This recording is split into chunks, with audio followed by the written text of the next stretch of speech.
Welcome to the next installment of Burger Bites with Todd. In today's video, we'll answer the question, how do I not overcook my burgers? If you haven't grilled grass-fed beef before, I want you to start by erring on the side of taking them off before you think they're done. It's really easy to put them back on the grill again if it turns out they're a little more pink in the middle than you'd like.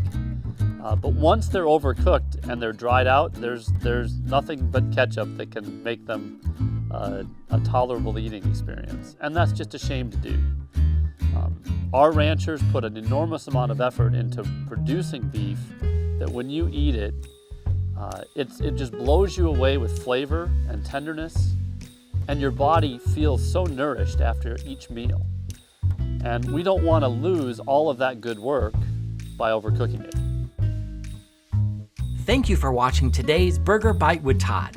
If you have additional questions, feel free to reach out to us through our website at bluenestbeef.com, on our Facebook page, or by simply leaving a comment below. Please be sure to like this video and subscribe to hear more Burger Bites with Todd. Also, check out these additional videos to learn more today.